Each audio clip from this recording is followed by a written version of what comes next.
2 Samuel 3. The war between the house of Saul and the house of David lasted a long time. David grew stronger and stronger, while the house of Saul grew weaker and weaker. Sons were born to David in Hebron. His firstborn was Amnon the son of Ahinoam of Jezreel. His second, Kilib the son of Abigail the widow of Nabal of Carmel. The third, Absalom the son of Maacah daughter of Talmai king of Geshur. The fourth, Adonijah the son of Haggith. The fifth, Shephatiah the son of Abital. And the sixth, Ithream the son of David's wife Eglah. These were born to David in Hebron. During the war between the house of Saul and the house of David, Abner had been strengthening his own position in the house of Saul. Now Saul had a concubine named Rizpah daughter of Aiah. And Ishbosheth said to Abner, "Why did you sleep with my father's concubine?" Abner was very angry because of what Ishbosheth said. So he answered, "Am I a dog's head on Judah's side? This very day I am loyal to the house of your father Saul and to his family and friends. I haven't handed you over to David. Yet now you accuse me of an offense involving this woman. May God deal with Abner, be it ever so severely, if I do not do for David what the Lord promised him on oath and transfer the kingdom from the house of Saul and establish David's throne over Israel and Judah from Dan to Beersheba." Ishbosheth did not dare to say another word to Abner, because he was afraid of him. Then Abner sent messengers on his behalf to say to David, "Whose land is it? Make an agreement with me, and I will help you bring all Israel over to you." "Good," said David. "I will make an agreement with you. But I demand one thing of you, do not come into my presence unless you bring Michal daughter of Saul when you come to see me."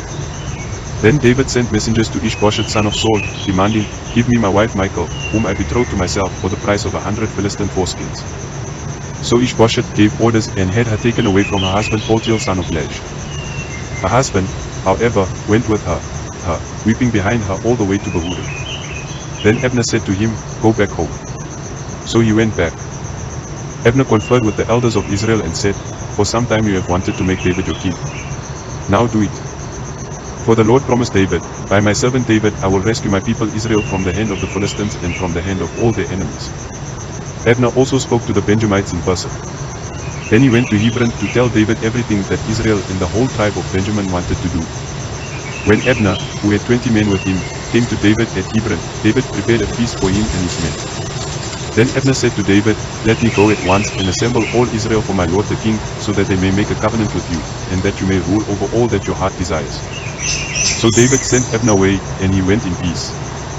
Just then David's men and Joab returned from a raid and brought with them a great deal of plunder.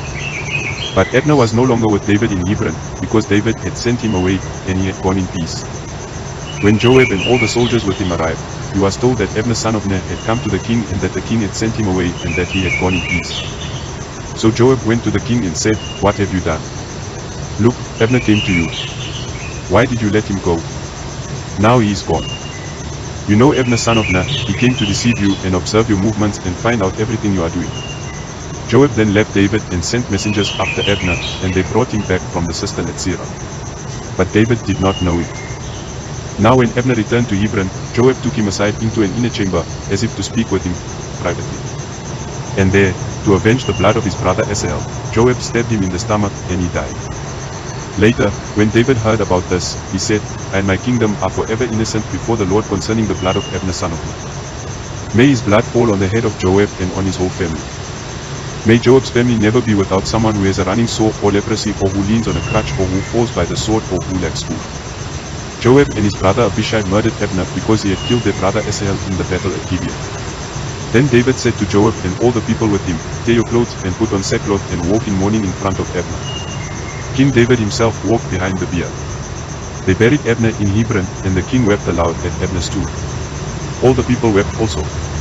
The king sang this lament for Abner: "Should Abner have died as the lawless die? Your hands were not bound. Your feet were not fettered. You fell as one falls before the wicked." And all the people wept over him again.